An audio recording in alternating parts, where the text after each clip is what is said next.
everybody. I thought we'd do something new today. Tonight I'm running a game that I have pretty much no prep work done for right now. I did some stuff already in Roll20 to kind of get some scenes set up, and I had some photo editing, which I'll show. I actually managed to record that while I was doing it. But we really had to write the story and see what we're going with. I have a general idea what we're doing, and players selected their characters. We were going to run our Guardians of the Galaxy game tonight, and that was going to be a lot of fun, but we actually didn't have a lot of people who were able to make it, so we only had 2 players. And so we tossed around some ideas last night, and they decided that they wanted to run with a Marvel game again, and more particularly, they selected some characters, namely Punisher and Daredevil, that they wanted to play. Now, I know kind of where I want to go with it. I know I wanted to deal with a little bit of Norman Osborn. You can see here on our document, becoming Iron Patriot and doing something with that. The timeline for the game is going to be roughly a little bit after the MCU Endgame movie. So in the Guardians of the Galaxy game that we're playing, they're actually off with Thor in space doing some stuff involving the Annihilation Wave that's coming. For those that aren't familiar with that, there's a Marvel Comics plot that came a while back, and basically it was people from the Negative Zone trying to invade normal reality and destroy everything. So our characters in that game are the Guardians of the Galaxy and Thor. So I wanted to do something kind of connected to that. So since we're using an MCU timeline, we're going to do some mashing together ideas and some concepts that Marvel has put out there before. And we talked about this in a video actually previous about taking ideas from things that you've read, games that you played, and things that you found interesting and kind of making them your own. So what we're going to do is we're going to play a little bit with a couple of different ideas here. I know that we're going to use this idea of Iron Patriot with Norman Osborn. We're going to use the Dark Avengers. So Dark Avengers in comic books were during the Dark Reign period, where Norman Osborn kind of became this hot dog after killing the Skrull Queen during the Skrull invasion. Secret invasion that was, I believe it was. Yes. Anyways, he established his own Avengers, which were primarily made up of villains in the form of Thunderbolts. For those that don't know, the Thunderbolts kind of became something akin to Marvel's version of the Suicide Squad, right? So in this case, they had villains taking on the roles of heroes, and we're going to play with that with this game because I think it'll be something new. Now, remember in the MCU, the Avengers had to deal with the Sokovian Accords that happened after the Age of Ultron. So they're pretty much determined to be illegal unless they're working for the Department of Defense and the UN.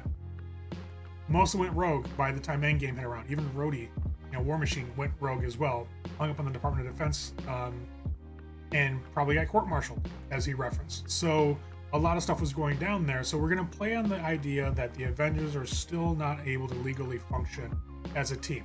It's going to be illegal. Now, we have a lot of heavy hitters that are gone. Thor's off planet, dealing with other things. Captain America is old and infirm and had given the shield over to Falcon. Spoiler alert, by the way.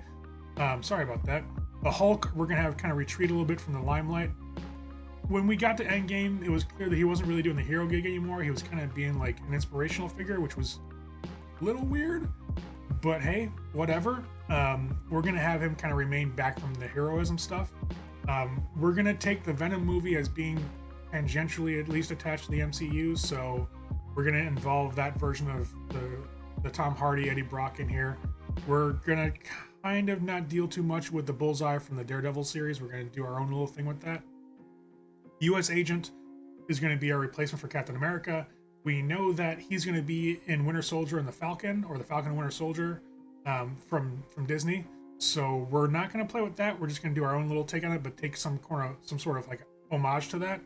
And then we're going to take Iron Patriot. Now, Iron Patriot showed up in the movies briefly. It was when War Machine was painted up in the colors, red, white, and blue.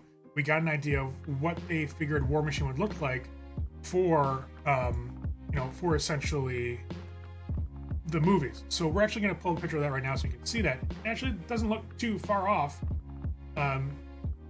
Here's the Iron Patriot that we saw in the movies, right? Nice little look, pretty solid, pretty close to what it was before. And in the comics, he was a little more streamlined, I want to say. Wasn't quite as like militarized with all the letters and the insignias on him. Very basic, but we're gonna stick with sort of the MCU portrayal, and then we're gonna use obviously that Tom Hardy, take on Venom, We're going to go along those lines and see what we can do. So with the Iron Patriot, we got to figure out how Osborn would kind of get a hold of it, right? So why don't we kind of explore what we want to do to Osborn? If we want to have the new Avengers, these new Avengers, the Dark Avengers, be kind of a thing, let's have it to where Osborn took over some of Stark's military contracts. We know that Stark Industries was stepping back from it, so why don't we have Oscorp take over? Now, Osborn was primarily a biochemist, right? One of his first things could have been seen to trying to replicate the super soldier serum, which means he could have been the one who created US Agent, you know, the thing that gave John Walker his enhanced strength, durability, and all that type of stuff. So we'll have him be a byproduct of Oscorp research. First Department of Defense offering, and he's still kind of in a trial run. So before they mass produce it, we're going to put him out and make sure he does well in the field. So we'll have him take over as kind of a Captain America type figure. Obviously, John Walker's a lot more hot-headed. He's a lot more full of arrogance than Cap was. So we'll keep that. Bullseye will just have be recruited as a replacement for Hawkeye. Let's be real. Hawkeye in Endgame was a bit at the end of his rope with his family, and his family got brought back in Endgame, so he would probably retire and leave things to other people. I know that Marvel's probably going to introduce Kate Bishop as the next Hawkeye. Well, before that, let's throw in Bullseye. Venom. We're going to stick with Venom as the movie Venom. Go with that. He'll be kind of a Spider-Man replacement. And Iron Patriot. Iron Man 3 saw Tony kind of trash all of his armors, right, in that final battle with the extremist virus and all that stuff. So why don't we have it to where we want to tie things together to the MCU? Vulture was a big scavenger, right, of materials and things. So why don't we have Vulture be the person who started supplying Osborn with this scavenged Stark tech? And between that and Hammer Industries, why don't we have to where that's how Osborn put together his first functional version of this Iron Patriot armor? So that's scavenged from Vulture and Hammer Industries. Because remember, Hammer Industries got the prototype Iron Man armor in the second movie? Second movie, when Rhodey kind of went rogue and became War Machine, right?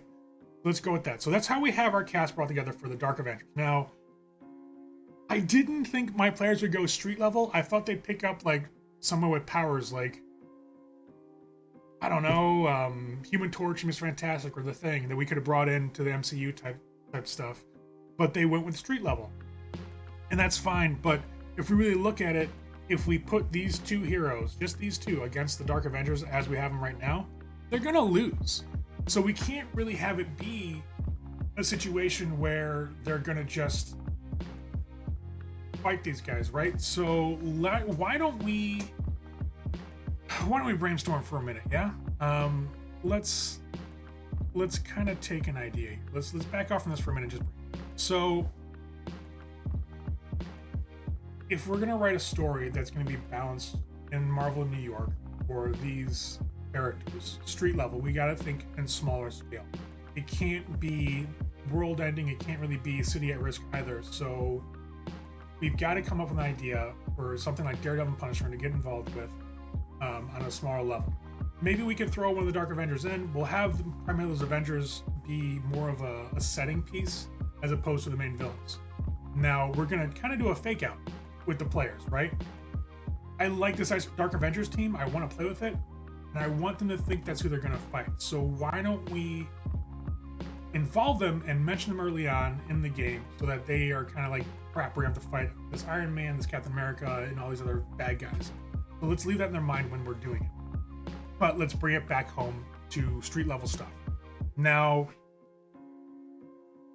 what kind of things can get Daredevil and Punisher working on a case? Threats to civilians, muggings, not really Oscorp style. Why don't we take a page, right, from because I had this idea and I kind of want to run with it now, and this is gonna be easier because we can do this on a smaller scale. As I was writing up some of the stuff for my basic encounters, right? It was kind of brainstorming and doing like little settings in roll 20 for all of this. So why don't we play it this way? We're going to take a leaf from other Marvel live action properties. The Inhumans came out. I didn't watch the Inhumans TV show, but let's kind of play with it being a thing. We know that the Inhumans were involved in Agents of S.H.I.E.L.D. as well. Like, for example, Yo-Yo and Quake are Inhumans. So they're part of the MCU technically. I know that Agents of S.H.I.E.L.D. split from the MCU proper a while back, but we can still kind of play with that. So Inhumans are a thing in the Marvel Universe. And they've got the Eternals movie coming out, so who knows what they're gonna do with that. But why don't we also take a leaf from the current Avengers game with the Inhumans being a thing? In the Avengers game, Inhumans are hunted a bit more. Spoiler alert. I'm not gonna get into any more than that, but let's do something similar. Now, we are connecting this game to the Guardians of the Galaxy game in a minor sense. I always planned on letting them play in different characters, like in the stuff in the Annihilation War out there, and then some stuff home on Earth, so with different characters. So let's kind of start that seed right now. In the Guardians of the Galaxy game, we have a new accuser for the Kree. The main villain from Captain Marvel is now the new accuser. Let me double check. Hold on. We're gonna pause really quick. All right, Jan Rog was the villain Captain Marvel. That was an interesting character. I thought it was kind of cool. You know, he taught her how to be one of his soldiers, etc. But we made him the new accuser in the Guardians of the Galaxy game. So the Kree in comics have a history of experimenting with like humanity in its early days. And since the Inhumans were brought into the Agents of S.H.I.E.L.D. show, we can assume that they went with the normal Terrigen Mist, which I'm pretty sure they did, and Terrigenesis. And what that is, for those who aren't aware, the Inhumans have a latent coding in their DNA from Kree experiments back in like pre-civilization periods. And when they're exposed to the Terrigen Mist, they can manifest powers. Basically, they go into a cocoon or a chrysalis for a while, and when they emerge, they have some new set of powers. Sometimes they're deformed, sometimes they're not, but primarily, you know, they just emerge with power sets. So if we're dealing with Jan Rog as the main accuser villain in Guardians of the Galaxy in the Annihilation Wave, we can start tying this together. Right now we have in the Annihilation game, the Guardians of the Galaxy, that the Kree are working with the Annihilation. Now the Kree being the Kree, they're working with it to annihilate their enemies, and then they're going to turn on it in the end. That's the whole goal, right?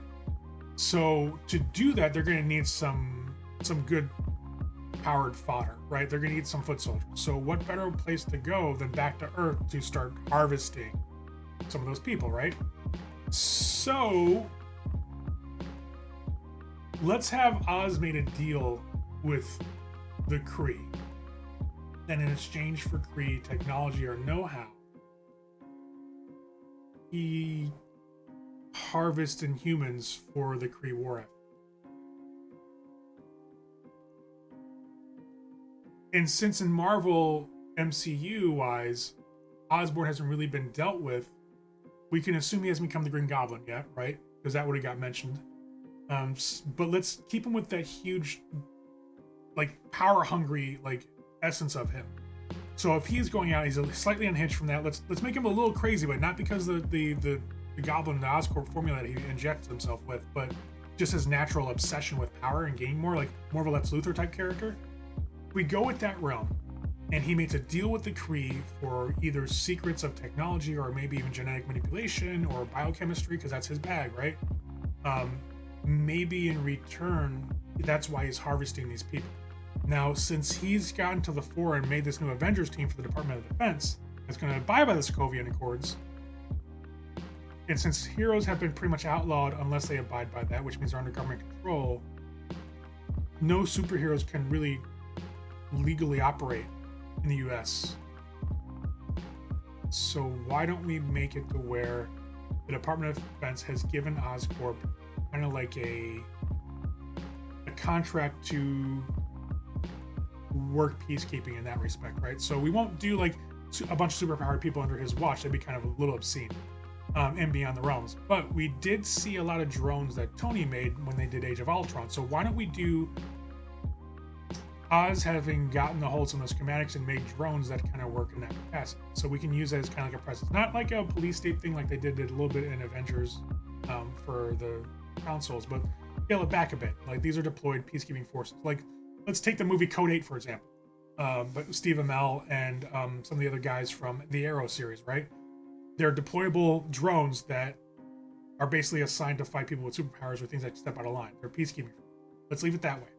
So we can create this sort of like paramilitary force attached to Oscorp under contract with the Department of Defense.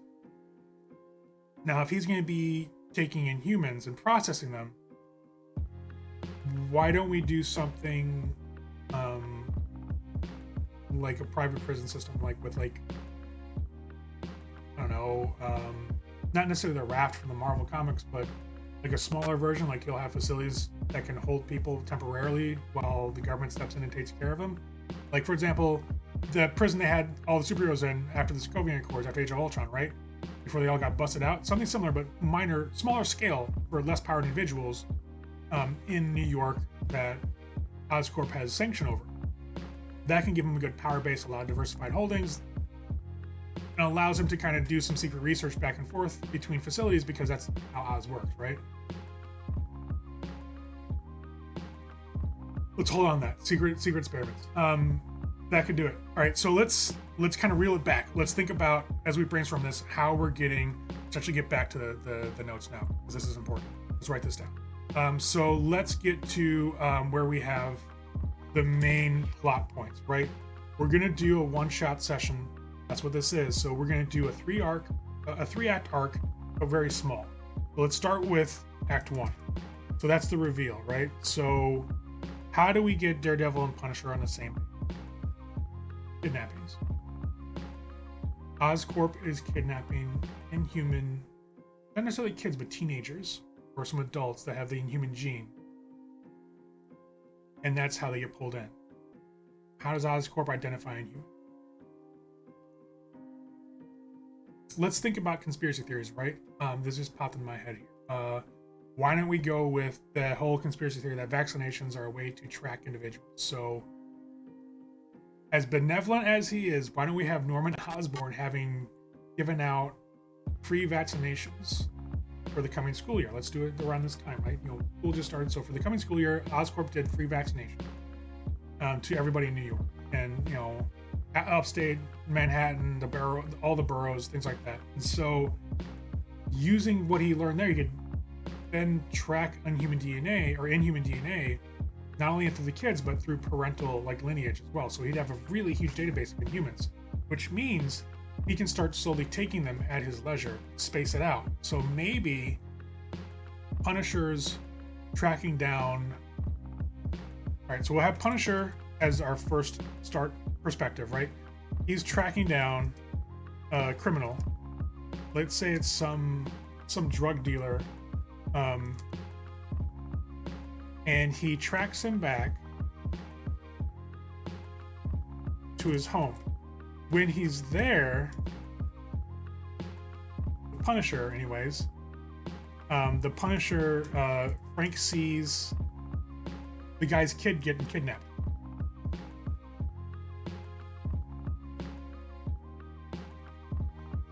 I can type, guys, promise. All right, so that's going to be our first encounter. Since we only have 3 or 4 hours to tell a story, we got to think in really 1.5 to maybe 45-minute size arcs, right?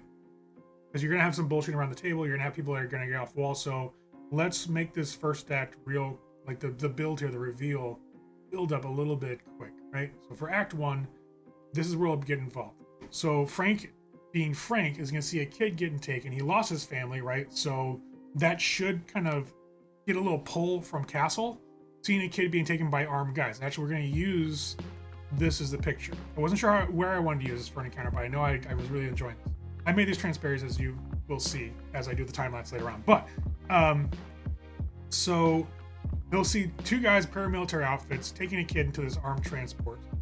That's probably going to spark some conflict. I mean, if we need conflict to arise, because what we can do here is we can time both Daredevil and Punisher in the same startup action sequence, right? If Daredevil hears gunshots, like automatic gunfire, he's likely to come, running to see what's going on. Punisher's be involved. But what if Punisher sees this and doesn't want to act, right? He sees a kid being taken, thrown into the vehicle, doesn't want to get involved. Unlikely, but it could happen. Why don't we pull on the heartstring? We'll have the kid get hit a couple of times and get tased, knocked out, and just roughly thrown to the back. So we can emphasize the rough and brutal treatment to create an impetus for action in the Punisher. Because he's still a good guy. Even though he is a murderous jerk, he's still a good guy at heart. So he'd probably step in at that point in time. So we can get that involved. And we want to start with this type of scene off the bat really quickly, because if we want to capture this idea of a comic book, right? A lot of comic books will have this action sequence up front. It starts right in the media res. Heroes are in the action, things are going crazy, and they get involved. So we can start with this. We can let the player of Frank know he's been tracking down this drug dealer and tracks him home. And then we can lay this out so this action sequence starts off the game right away, right? So we can get this started. So this is going to be our first little thing. Now, what we're going to want to do to give them a chance to track this back to the source, we want to have probably one of them get away. Frank being Frank, he's going to kill these guys, right? At least I would think. Like, he doesn't pull punches. That's a half measure to Frank Castle. So if Frank starts killing guards, we can play upon the Daredevil player's conscience, because Daredevil doesn't agree with the killing. So we can actually transition that into one of those classic superhero scuffles at first, until they realize one of these guys has gotten away. So then we lead into a tracking scene. Either they can track them back, or maybe they lose them entirely. Either way, we have an action, like a very small roleplay sequence of investigation where Punisher gets there. Then the real big part of Act 1 is where they have this fight. They do the hero versus hero thing. One guy gets away, and then we have a roleplay session. So let's say that combat, it's going to be a light combat, probably last 20 minutes, 30 minutes. Give them 15 minutes or so for a roleplay, and then it opens up. We can either have them scour looking for other things, or maybe the kid that's there can tell them that other people from his school have been kidnapped. And that can lead to investigation. So we can do like another up to 20 or so minute like side scenes there, dice rolling for investigations. Who are they talking to? Matt can talk to Foggy Nelson and see if there's things that popped up, missing persons. Frank can talk to his other like little level informants, things like that. What we will do though is have them be drawn to where they either interrupt another kidnapping or they find the guy that got away. Now, we don't want to have anything Oscorp on this yet, because we don't want to reveal that right away. For anything they know, this is just going to be like, a little bit of like some weird scientist, or like people are just kidnapping kids. That we can leave it at, which leads us to the general structure for the Act 2, or the twist, right? So we do the twist. We're going to have them get to the facility.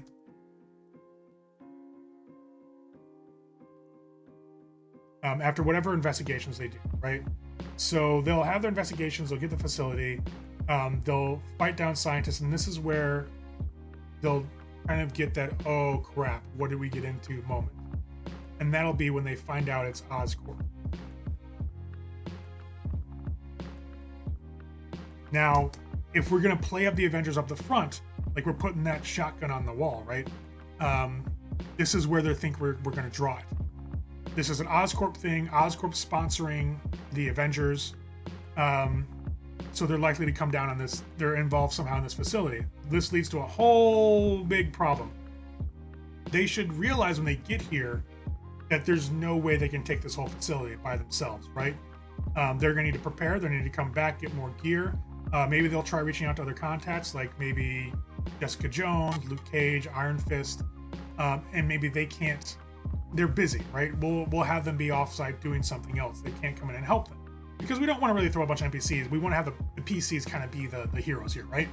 Maybe they can do some support stuff like funding or things like that, or cutting off escapes, but they're not going to be the main part of the action. We want that to be on the PC. We want to focus on them. So that will be their little twist. Maybe one of them gets spotted and attacked. So Act 2 usually is where you want to have something bad happen that kind of throws the characters down into like this dumps, right? So you got the rising action to this twist, and then things look bad, and then in the Act 3 they're going to come up and be the heroes. So when we get spotted and attacked, things look grim. then in Act 3, that's when they're going to come back and take care of the facility. Now, even within that can be they're just thinking we're just going to take out some bad guys, some thugs, and maybe it's more of these paramilitary dudes, which there will be definitely some there.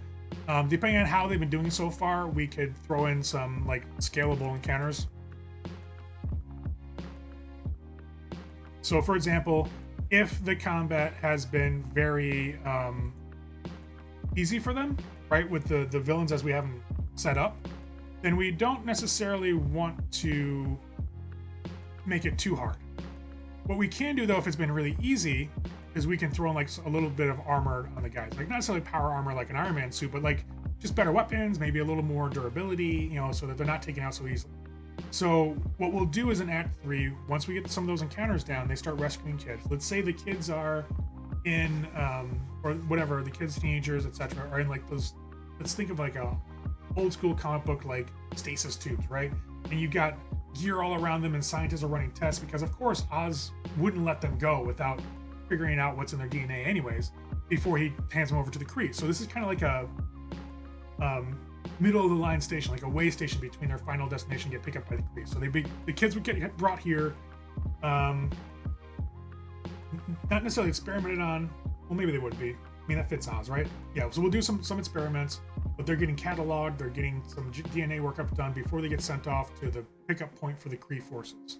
To be shipped off planet, either if they haven't gone through Terrigenesis, going through Terrigenesis, or if they have, just being shipped and put in stasis until the Kree need them against the Annihilation Wave in space. So that's going to be the tie-in for the Guardians of the Galaxy. Now, back here in New York, we can create this impetus for action with the PCs by having it seen that some of these individuals are being experimented upon. It could be like some torture, right? It's not really hardcore stuff, but just like stressed out, push their limits, trying to force them to manifest their powers in different ways, you know, stress positions, just tension, things like that. And that can be rough. And if we want to really kind of also highlight that these people don't care, we don't necessarily have to do it to the kids, but we can have it be implied that the kids are next after some of the adults are dealt with harshly. So we can create that. Now, if in Act 2, the PCs act like they want to raid this place right now, we can find a good way to step them off. We can have like Osborn show up as the Iron Patriot and do a walkthrough of the facility in armor. Because at that point, they should kind of feel like they are not ready. And seeing Iron Patriot should definitely scare them off, like, hey, we can't do this. But we can leave the impetus there that, one, he's not going to always be around. We can have them kind of, you know, case the joint and show that he's not always there, and they can find a good time to strike. Now, you're going to have that, we're going to have that sort of Damocles kind of hanging over, because what about the Avengers? So in Act 3, if they start winning, or when they start winning and start getting some of the kids out there, we can have like one or two of the Avengers show up. Let's not have it be Iron Patriot, because that's just mean. Let's do Venom, maybe? He's a possibility. Let's do two, one for each hero, right? Bullseye for sure. Oh no, let's not do Venom. Let's let Venom be kind of a threat in the background, but let's do US Agent and Bullseye.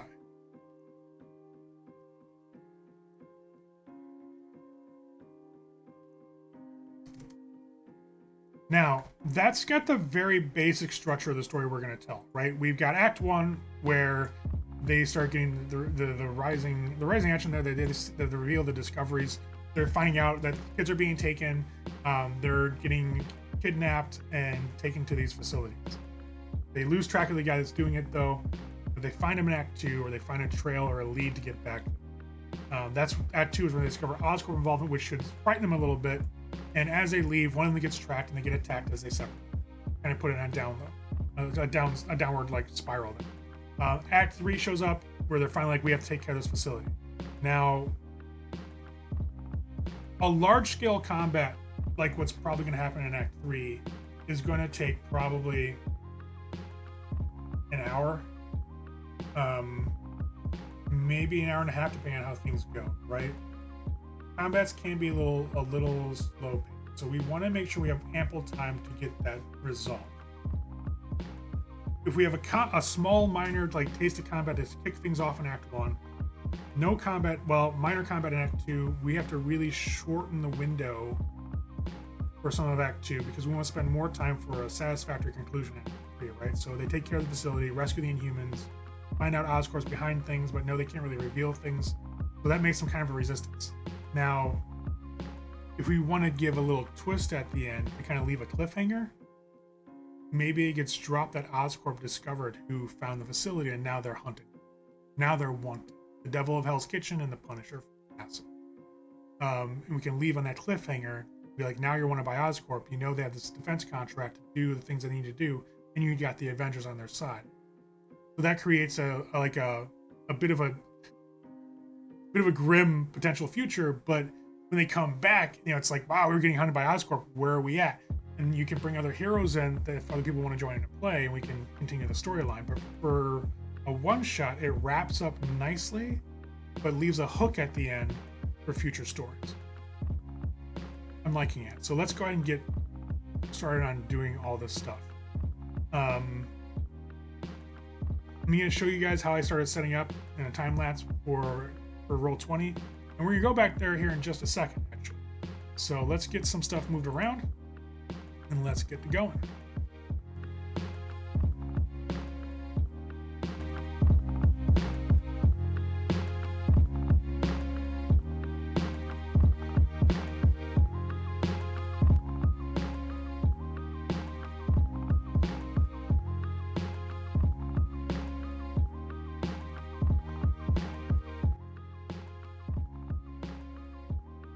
All right, I'm going to pause for a second here. The reason I'm going to stop this really quick is because using this Marvel hero game, the data sets that they give you, they talk about modifying. So what we're going to do here is we're going to take this data set for Captain America and we're going to turn it into one for the US agent, right? So essentially what we're going to do is we're going to step back some of the powers on here. Essentially, we're going to take one, make an NPC.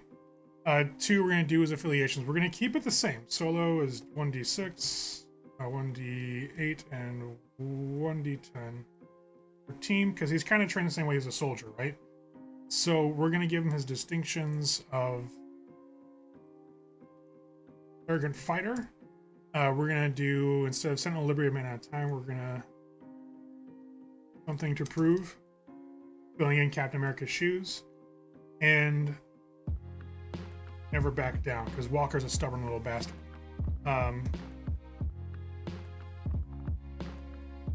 Instead of the Super Soldier program, we're going to give him the Osborn power treatment for his power. That's what we're going to name the power set anyways.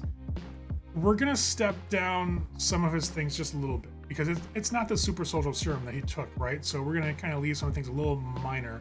We're going to leave the enhanced durability.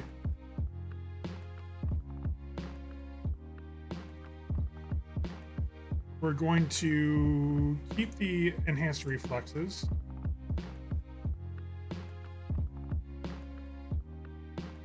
We are going to drop his enhanced stamina.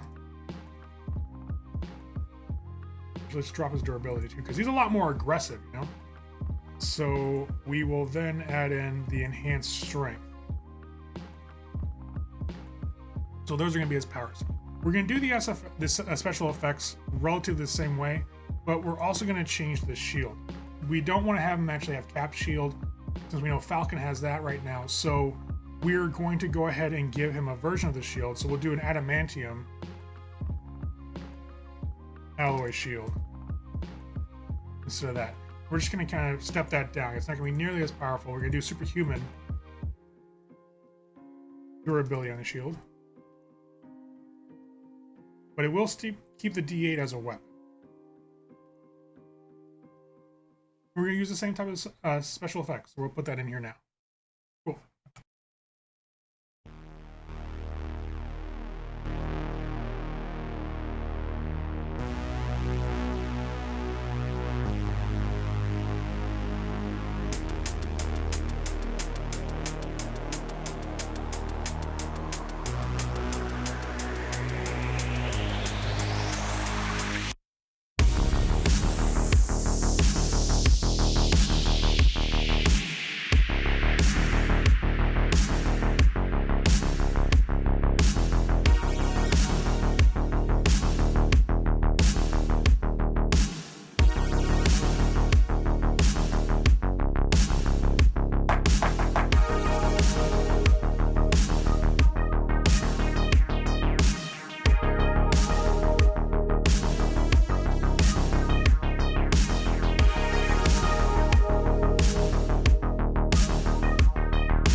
So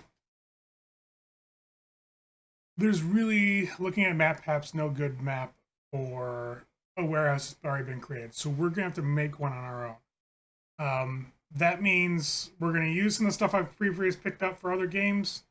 I got some cargo stuff that I can use in that, but I also just picked up the other tile set, so hopefully that'll help too. I'm thinking that this will probably let us make something, fun.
Okay, so we have pretty much in the last hour and a half made the last map, made the PC entries for the characters, made the NPCs, and got everything all set up. I think we're good. We have our intro scene, so we will do our initial narrative, we'll do our what's going on in the world situation, and introduce the characters to the new Avengers.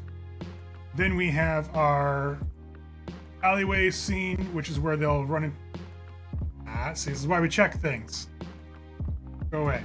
This is where we run into the first kidnapping victim with the Oscorp paramilitary, and we start the chase. This is our transition scene for the alleyways, so that way when we have some downtime roleplay, we can just throw this in the background for ambiance and let roleplay commence. Let Daredevil and Punisher talk it out. When they find the warehouse, we have a good little exterior shot of a abandoned warehouse in in one of the boroughs. We have the interior warehouse that we kind of made for ourselves. We got all of our inhuman subjects in these little canisters down here. And all of our canisters down here. We have some storage stuff. We have a lot of security. We have our NPCs here for Bullseye and US Agent. They're on the GM layer, so they can't be seen when the players come here. Neither can the three, armored security guards that come in, if necessary, if they're going through things too easy. It's good to have a plan just in case you think your players are going through things a little too easily. Some ways to scale up and ramp up conflict, so that's why we have those armored guards hidden there. And I can always, clone more if they're taking them down easily and just copy and paste and put some more in there. Because ultimately, as part of the climax, this portion should be pretty intense for them. And when they think they get a breather is when the two Avengers show up. We got U.S. Agent and we got Bullseye. So that will get them on this facility once things are starting to pan out. Why is that?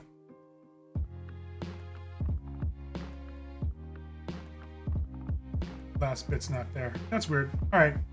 Anyways, so when we get out of that, we then have the wrap screen. So they manage to escape back into the city itself or back in Hell's Kitchen. We got a nighttime scene we can put up in the background while they're chilling out and doing whatever. We made our characters for our PCs. We've got all of our NPCs set up as well for their sheets.